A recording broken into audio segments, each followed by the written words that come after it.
Hello students. आज class +1 के lecture number 30 में हमारा टॉपिक है मैथमेटिकल टूल्स पार्ट 4। आज इस टॉपिक में हम डिफरेंशिएशन, जो कि फिजिक्स के लिए एक इम्पॉर्टेंट टॉपिक है, उसके बारे में डिस्कस करेंगे। तो सबसे पहले, जैसा कि मैंने अपने प्रीवियस लेक्चर में आपको बताया कि कोई भी जो स्ट्रेट लाइन है, जैसा कि आपको स्क्रीन पे दो स्ट्रेट लाइंस नजर आ रही हैं, एक ये वाली और एक ये। तो अगर आपने किसी भी स्ट्रेट लाइन की स्लोप निकालनी है तो एक्चुअली स्लोप मेजर है स्टीफनेस ऑफ द लाइन। भी जो गिवन लाइन है उसकी स्टीपनेस कितनी है ना। तो जो कोई भी गिवन लाइन है, अगर वो लाइन हॉरिजॉन्टल लाइन के साथ कुछ एंगल बना रही है और वो एंगल हमें नोन है, मालूम है, तो उस स्ट्रेट लाइन की स्लोप होगी tan थीटा के इक्वल। और जैसा कि आप पहली डायग्राम में देख रहे हो, तो यहाँ पे जब हम लाइन के ऊपर जा रहे हैं, आगे बढ़ रहे हैं, तो ऊपर की ओर जा रहे हैं ना, तो इसकी जो स्लोप पॉजिटिव है। और इस लाइन के जब हम आगे बढ़ रहे हैं तो नीचे की तरफ आ रहे हैं, तो इसकी स्लोप नेगेटिव है। तो एक तो ये बात आपने याद रखनी है। अच्छा, दूसरी बात, अगर आपको स्ट्रेट लाइन गिवन है पर हॉरिजॉन्टल लाइन के साथ जो एंगल है वो नोन नहीं है, तो हम क्या करते हैं, उस स्ट्रेट लाइन के ऊपर कहीं भी दो पॉइंट्स सिलेक्ट करके, जैसा ए एंड बी है, तो ए पॉइंट से एक हॉरिजॉन्टल लाइन और बी से एक वर्टिकल लाइन ड्रॉ करके हमने राइट एंगल ट्राइंगल कंप्लीट कर लेनी है। तो इस लाइन की स्लोप परपेंडिकुलर ओवर बेस की रेशो से आ जाएगी, है ना।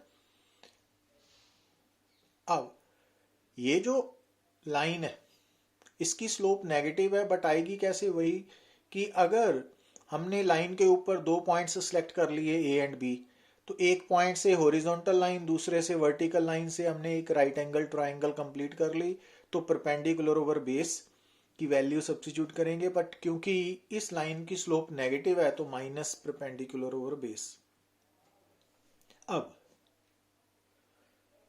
जब आपके सामने दो लाइंस गिवन है, स्ट्रेट लाइंस, जैसे कि एक ग्रीन कलर की है और एक रेड कलर की है, तो आप इन लाइंस को देख के बता सकते हो कि स्लोप किसकी ज्यादा है, क्योंकि स्लोप का कंसर्न स्टीपनेस से है ना। तो जिसकी ज्यादा स्टीपनेस होगी वो ज्यादा स्लोप पोजेस करेगी लाइन। तो अब यहाँ पे आप देखिए, ध्यान से देखिए, तो रेड और ग्रीन में से कौन सी लाइन आपको मोर स्टीपर लग रही है, तो ग्रीन वाली है ना। तो इट मीन्स इस केस में जो नंबर 1 लाइन है ग्रीन कलर की वो मोर स्टीपर है, तो उसकी स्लोप सेकेंड लाइन से ज्यादा होगी, है ना। तो ये हम आइडिया लगा सकते हैं। अब इस केस में भी देखिए आप, तो इस केस में जो स्टीपर लाइन है अगेन वो ग्रीन कलर की है ना। तो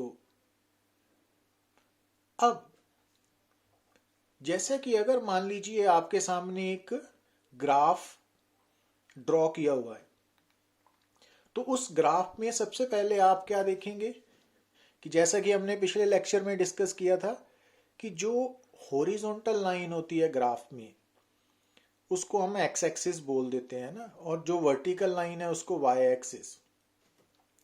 तो कन्वेंशनली हम अलोंग एक्स एक्सिस या along horizontal line independent variable quantity को प्लॉट करते हैं ना, और अलोंग वर्टिकल लाइन हम डिपेंडेंट क्वांटिटी को।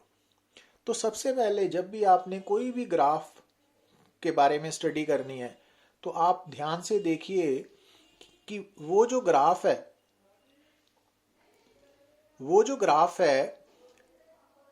उसमें कौन सी दो क्वांटिटीज इन्वॉल्व है। जैसे कि यहां पर आप क्या देख रहे हो कि जो इंडिपेंडेंट क्वांटिटी है इस ग्राफ में वो x है, स्मॉल x, और डिपेंडेंट क्वांटिटी स्मॉल y है। अब अगर आपको इस गिवन ग्राफ में कोई किसी भी पॉइंट पे, जैसे हमने यहाँ पे 3 पॉइंट्स सिलेक्ट किए हैं, P1, P2, P3। अब इन पॉइंट्स पे अगर आपसे कोई पूछे कि ग्राफ कहाँ पे मोर स्टीपर है, स्लोप कहाँ पे ज़्यादा है, तो जैसा कि हमने प्रीवियस लेक्चर में डिस्कस किया था कि किसी भी कर्व्ड लाइन के ऊपर अगर आपने स्टीपनेस मेजर करनी है तो आप उस पॉइंट पे क्या ड्रॉ करोगे, एक टेंजेंट। और टेंजेंट जैसा कि मैंने अपने पिछले लेक्चर में आपको बताया था कि टेंजेंट होता क्या है कि एक स्ट्रेट लाइन है जो कर्व्ड लाइन को एक गिवन पॉइंट पे टच करेगी, सिर्फ एक ही पॉइंट पे, गिवन पॉइंट पे टच करेगी, तो वो उस पॉइंट पे टेंजेंट टू द कर्व होगा। तो अब यहाँ पे P1, P2, P3 के लिए हमने क्या किया, 3 टेंजेंट्स ड्रॉ कर दिए। तो आप इन टेंजेंट्स को देख के आपको नजर आना चाहिए कि ज्यादा स्टीपनेस किसकी है, P3 की, उससे कम P1 की, और जो P2 वाला वो टेंजेंट तो हॉरिजॉन्टल है ना, तो उसकी स्लोप तो 0 है, तो सबसे कम वो है। तो इट मीन्स इस केस में जो ग्राफ है वो सबसे ज्यादा स्टीपर कहाँ पे है, P3 पॉइंट पे, क्योंकि वहां पे स्लोप सबसे ज्यादा है, और P3 की स्लोप P1 से ज्यादा है और P1 की स्लोप P2 से ज्यादा है ना। तो ये सारा कुछ आपने एज सच नोट डाउन करना है ना, तो आपको ये समझ होनी चाहिए। तो इसको जब हम अप्लाई करेंगे फिजिक्स में तो और क्लियर होगा, बट आपको ये इनिशियली ये बातें माइंड में रखनी पड़ेंगी। अब एक बात और आपने जो ध्यान में रखनी है कि अगर आपके सामने 2 पैरेलल लाइंस है ना, तो जो 2 पैरेलल लाइंस है ना उनकी स्लोप हमेशा इक्वल होती है। तो ये बात भी भूलनी नहीं है, 2 पैरेलल लाइंस की स्लोप हमेशा इक्वल होगी। अब अगर हम यहां पर बात करें कि ये एक ग्राफ है, और ये ग्राफ कौन सी 2 क्वांटिटीज में है, इंडिपेंडेंट क्वांटिटी x और डिपेंडेंट क्वांटिटी y में। तो अगर हमने P पॉइंट पे टेंजेंट की स्लोप निकालनी है, P पॉइंट पे जो लाइन ड्रॉ की हुई है वो एक टेंजेंट है ना, तो इसकी स्लोप निकालनी है मैथमेटिकली। तो उसका प्रोसीजर क्या है मैथमेटिकली, तो मान लीजिए हमने अगर Q पॉइंट, हमने टेंजेंट की स्लोप निकालनी है, कौन से टेंजेंट की, जो P पॉइंट पे है ना। तो अगर हम इस ग्राफ पे एक पॉइंट एज्यूम करें Q, और P और Q को स्ट्रेट लाइन से जोड़ दें, तो इस PQ स्ट्रेट लाइन को हम क्या बोलेंगे, जो ग्रीन कलर की है, कॉर्ड। तो अगर हम इस कॉर्ड की स्लोप निकालें तो आप क्या देख रहे हो कि P और Q पॉइंट्स में अलोंग x एक्सिस कितनी दूरी है, x2 माइनस x1 है ना, और उसको हमने डेल्टा x से रिप्रेजेंट किया। यहाँ पे ये सिंबल, इसको डेल्टा बोलते हैं। तो डेल्टा x एक सिंगल क्वांटिटी है जो क्या रिप्रेजेंट कर रही है, change in the value of x। और इसी तरह से जो डेल्टा y है वो क्या रिप्रेजेंट कर रही है, change in the value of y है ना, y2 माइनस y1 है। तो अब ये वाली राइट एंगल ट्राइंगल है, PQ वाली कॉर्ड वाली है ना, तो इस PQ कॉर्ड की स्लोप क्या होगी, परपेंडिकुलर डेल्टा y और बेस डेल्टा x। अब यहां पे आप ऐसे नहीं करना कि डेल्टा डेल्टा नहीं कैंसल आउट करने, क्योंकि डेल्टा y एक सिंगल क्वांटिटी है और डेल्टा x भी एक सिंगल क्वांटिटी है। तो अब अगर हम इस ग्राफ पे जो Q पॉइंट है उसको थोड़ा सा आगे की तरफ ले जाए, P के नजदीक, Q डैश, तो अब P और Q डैश को कौन जोड़ रहा है, एक ब्लैक कलर की लाइन है ना, कॉर्ड। तो जब हम P Q डैश कॉर्ड की स्लोप लेंगे तो आप देख रहे हो कि जो PQ है, तो PQ की जो डेल्टा x है वो ज्यादा है, जबकि P एंड Q डैश की डेल्टा x कम है ना। इट मीन्स जैसे ये Q पॉइंट P की तरफ जाएगा तो जो डेल्टा एक्स की वैल्यू है इट विल डिक्रीज, वो कम होती जाएगी ना। क्लियर? अच्छा, एक और बात नोट करिए, जब Q पॉइंट दूर है, P से दूर है, तो P और Q को जोड़ने वाली जो कॉर्ड है ग्रीन कलर की लाइन, वो और P पॉइंट पे जो टेंजेंट वाली लाइन है वो काफी इंक्लाइंड है ना। पर जैसे ही हमने Q पॉइंट को Q डैश पे शिफ्ट किया तो आप क्या देख रहे हो कि ये ब्लैक कलर की लाइन जो है ना, इसकी इंक्लिनेशन टेंजेंट के अकॉर्डिंगली कम होगी ना। और ऐसे ही अगर हम Q को और नजदीक ले जाएं Q डबल डैश पे, तो ये जो रेड कलर की P and Q double dash वाली रेड कलर की लाइन है, तो इसकी डेल्टा एक्स और कम होगी।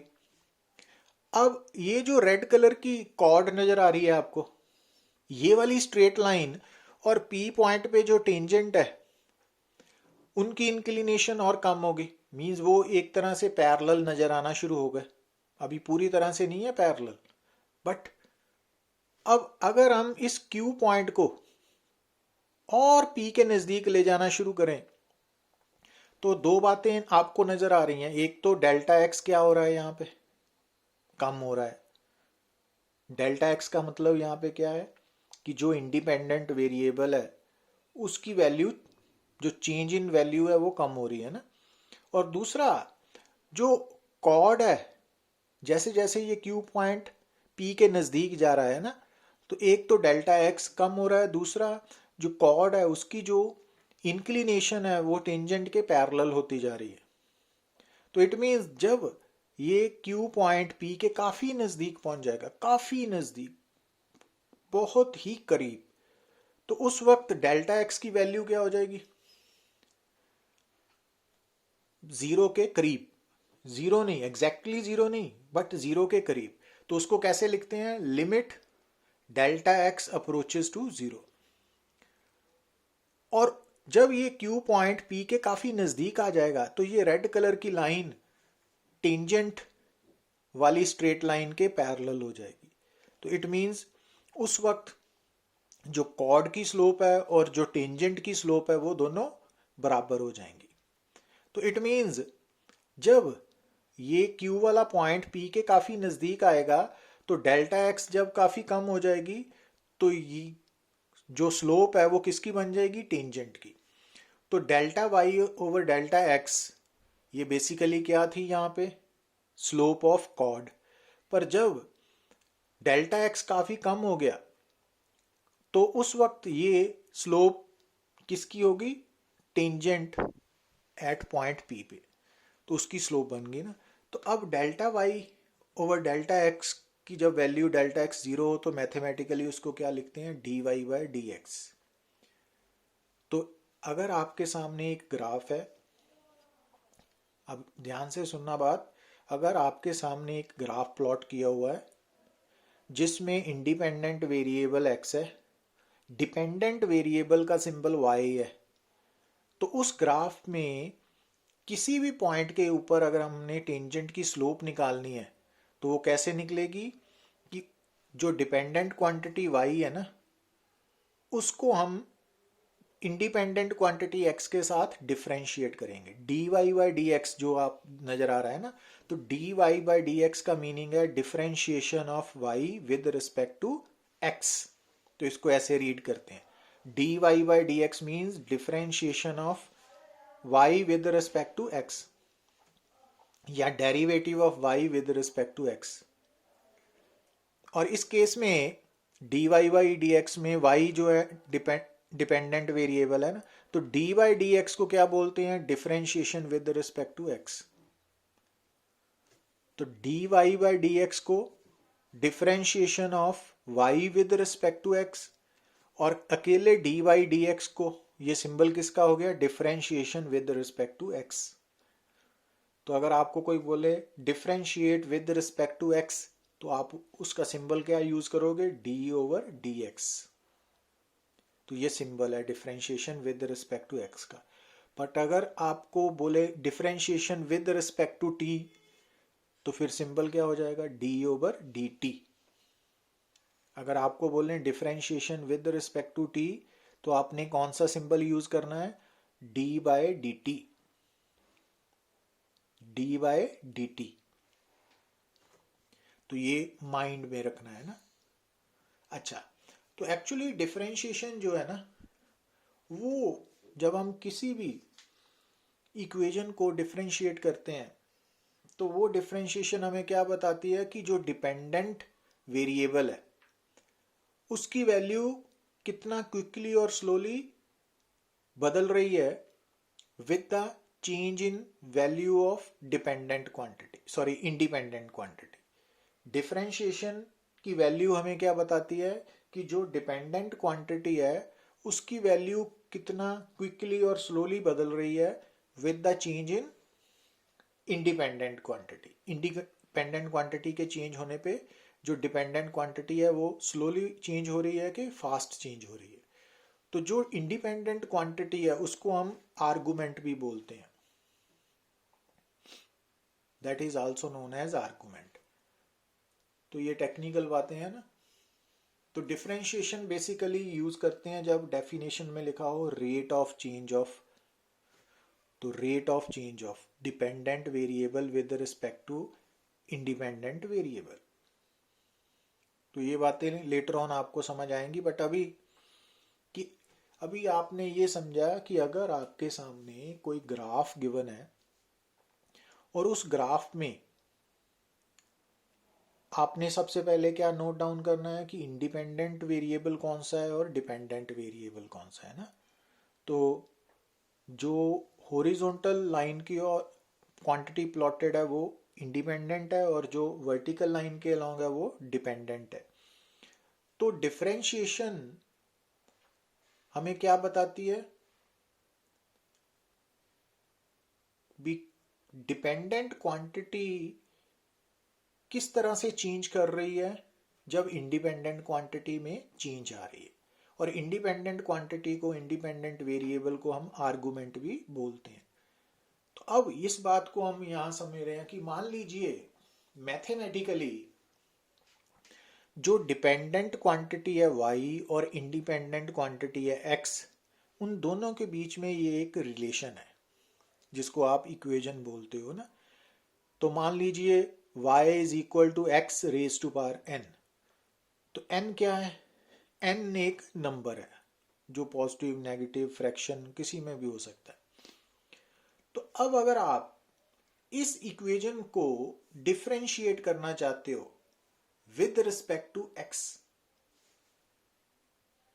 तो आपके सामने मान लीजिए एक इक्वेशन है y is equal to X raise to power n, इस फॉर्म में है। तो आप इसको डिफरेंशिएट करना चाहते हो विद रिस्पेक्ट टू x, तो आप क्या करोगे? y लेफ्ट हैंड साइड में y के आगे dy dx लिखोगे, क्योंकि हम कर रहे हैं differentiation both sides with respect to x। तो differentiation with respect to x का सिंबल क्या बताया मैंने? D by D X. और इसी तरह आप राइट साइड पे भी डी बाई डी एक्स लिखोगे, किसके आगे? x raise to power n लिख लिया। अब जो ये प्रैक्टिस करनी पड़ेगी आपको ना, तो अब जो लेफ्ट हैंड साइड है ना वो तो बन गई D Y by D X, वो बन गई D Y by D X, ठीक है। अब राइट हैंड साइड में क्या था? ध्यान से देखिए, हम किसको डिफरेंशिएट कर रहे हैं? हम x raise to power n को डिफरेंशिएट कर रहे हैं विद रिस्पेक्ट टू x। तो उसका आंसर कैसे लिखोगे आप? ये रिजल्ट हैं जो आपको याद रखने हैं। तो यहां पे हम जिसको डिफरेंशिएट कर रहे हैं वो है x raise to power n। तो आफ्टर डिफरेंशिएशन ये क्या बनेगा? तो जो इसकी पावर है ना उसको नीचे ले आना है आपने, n नीचे आ गया। अब x लिख के उसकी पावर से एक माइनस कर देना है ना। तो ये रिजल्ट्स हैं जो आपको ऐसा ही याद रखने पड़ेंगे ना फिजिक्स के लिए। तो अगर x raise to power n को आपने डिफरेंशिएट करना है तो आंसर क्या आएगा? तो पहले पावर को नीचे ले आए, फिर x लिख के उसकी पावर से एक माइनस कर दिया, into x dx by dx। तो ये x है तो dx और नीचे differentiation with respect to x है dx। ये तो 1 आ गया ना, कैंसल आउट हो जाएंगे। तो आंसर क्या आ गया, dy by D X is equal to N X raise to power n minus 1। अब इस बात को आप कैसे अप्लाई करोगे न्यूमेरिकल्स में, है ना। अब यहां देखिए, आप मान लीजिए कि आपको गिवन है y is equal to X raise to power 3। अब y डिपेंडेंट वेरिएबल है और x कौन सा सिंबल है, इंडिपेंडेंट वेरिएबल है ना। और हमने फाइंड आउट करना है dy बाई डी एक्स की वैल्यू निकालनी है। तो अब आप इसको देख के समझ गए कि हमने जो y है ना, उस इक्वेशन को हमने x के साथ डिफरेंशिएट करना है। तो आप क्या करोगे, पहले आपने इक्वेशन लिख ली, फिर आप लिखोगे differentiation both sides with respect to x, लिख लिया। अब क्योंकि आप डिफरेंशिएट कर रहे हो विद रिस्पेक्ट टू x, तो आप क्या करोगे, लेफ्ट साइड के आगे भी d बाई डी एक्स लिखोगे और राइट साइड के आगे भी x क्यूब के आगे भी d बाई डी एक्स लिखोगे, लिख लिया। ठीक है ना, कॉपी पेन लेके ये प्रैक्टिस करनी पड़ेगी। अब लेफ्ट हैंड साइड में ये बन गया dy बाई डी एक्स। अब राइट हैंड साइड में क्या करना है आपको, यहाँ पे जैसे यहाँ पे पावर, जितनी पावर x की उसको नीचे ले आना है। तो 3 है ना, तो 3 नीचे आ गई, फिर x लिखा, अब उसकी पावर से एक माइनस किया, 3 minus 1 into D X by D x. ऊपर वाला dx यहाँ x से आया और नीचे वाला dx differentiation with respect to x है ना, उसके कारण आया। तो अब ये तो 1 हो गया, कैंसिल आउट हो गया ना। तो यहाँ पे क्या बन गया, 3x स्क्वायर। तो इट मीन्स अगर y की वैल्यू x क्यूब है तो dy बाई डी एक्स की वैल्यू क्या होगी, 3x स्क्वायर। तो ये स्टेप्स फॉलो करने हैं आपने ना। अब यहाँ पे देखिए, मान लीजिए आपको y की वैल्यू क्या गिवन है, x raise to power minus 1 by 2 है ना, और निकालना क्या है, dy by D X. Again देखिए, ये डिपेंडेंट वेरिएबल है y और ये इंडिपेंडेंट वेरिएबल है x, तो ये नोट डाउन किया। अब निकालना क्या है, dy by D x. It means हम क्या करना पड़ेगा, y वाली इक्वेशन को x के साथ डिफरेंशिएट करना पड़ेगा दोनों साइड्स पे ना। तो कैसे करोगे आप, लेफ्ट हैंड साइड पे भी y के आगे dy बाई डी एक्स लिख दिया और राइट हैंड साइड पे भी x raise to power minus half के आगे dy बाई डी एक्स लिख लिया। तो लेफ्ट हैंड साइड तो बन गई dy बाई डी एक्स। अब यहां पर x की पावर कितनी है, माइनस हाफ। तो जब हम इसको डिफरेंशिएट करेंगे तो आंसर क्या आएगा, इसकी पावर को नीचे ले आना है, माइनस हाफ नीचे आ गया, फिर x लिखा, फिर इसकी पावर से एक माइनस करना है, minus half minus 1 into D X by D X. तो ये तो 1 हो गया, तो ये माइनस हाफ है, ये माइनस 3 बाई 2 बन गया ना। तो इट मीन्स अगर y की value x raise to power minus half है तो dy बाई डी एक्स की वैल्यू क्या होगी, minus half x raise to power minus 3 by 2। तो ये स्टेप्स आपको फॉलो करने पड़ेंगे। अब जैसे ये देख ली, मान लीजिए आपके सामने इक्वेशन है x is equal to T raise to power 5, find D X by D T. अब यहाँ पे x क्या है, अब यहाँ पे x डिपेंडेंट वेरिएबल है और t सिंबल क्या है, इंडिपेंडेंट वेरिएबल। और dx by D T find out करने का मतलब है कि ये x वाली जो इक्वेशन है इसको आपने डिफरेंशिएट करना है विद रिस्पेक्ट टू t। ठीक है, तो इट मीन्स ये गिवन है हमें, तो differentiating both sides with respect to t। तो इस x के आगे हमने डी बाई डी टी लिख लिया और राइट हैंड साइड में t रेज टू पावर 5 के आगे भी डी बाई डी टी लिख लिया। अब ये तो बन गया dx बाई डी टी। अब ये जो टर्म है इसमें t की पावर है 5 और डिफरेंशिएट हो रही है t के साथ ना, तो पहले हम पावर को नीचे लाएंगे, लाए, फिर अब यहाँ पे t है ना तो t लिखेंगे और उसकी पावर से एक माइनस करेंगे, 5 minus 1 into D T by D T. क्यों, क्योंकि डिफरेंशिएट t हो रही है विद रिस्पेक्ट टू t, तो D T over D T, ये 1 हो गया। Got it. तो पेशेंसली इसको करिए आप, क्योंकि ये बिल्कुल ही नया कंसेप्ट है ना आपके लिए, तो कई बार प्रॉब्लम फेस करते हो, तो इसको आराम से करना है। अब सेकंड पॉइंट, मान लीजिए कि आपका जो डिपेंडेंट क्वांटिटी y है वो सी, सी मीन्स कांस्टेंट है, और यहाँ पे मैंने लिखा कि मान लीजिए वो c की वैल्यू x पे डिपेंड नहीं करती, इंडिपेंडेंट ऑफ x है। तो उस केस में अगर आप y को x के साथ डिफ्रेंशिएट करोगे, मीन्स लेफ्ट हैंड साइड तो बन जाएगी dy बाई डी एक्स, पर जब आप किसी कांस्टेंट को x के साथ डिफ्रेंशिएट करोगे तो आंसर क्या आएगा? 0।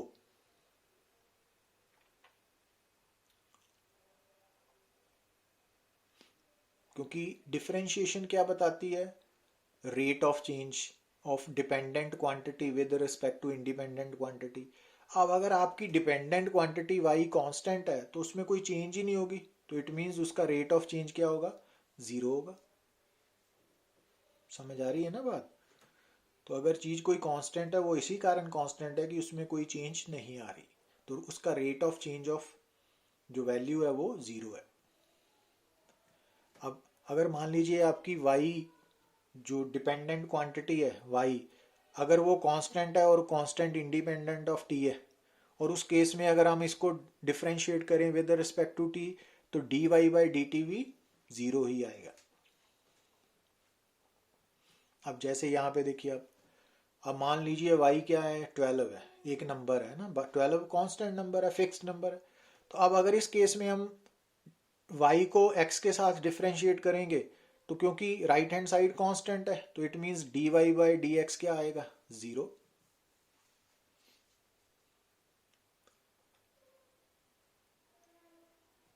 अब अगर मान लीजिए x इज इक्वल टू -19 है, अब -19 भी फिक्स्ड नंबर है, तो इट मीन्स अगर इस केस में x डिपेंडेंट क्वांटिटी है तो इस केस में dx बाई डी टी क्या आएगा? तो क्योंकि x कांस्टेंट है, -19 एक फिक्स्ड नंबर है, कांस्टेंट नंबर है, तो it means rate of change of x with respect to t क्या होगा? 0।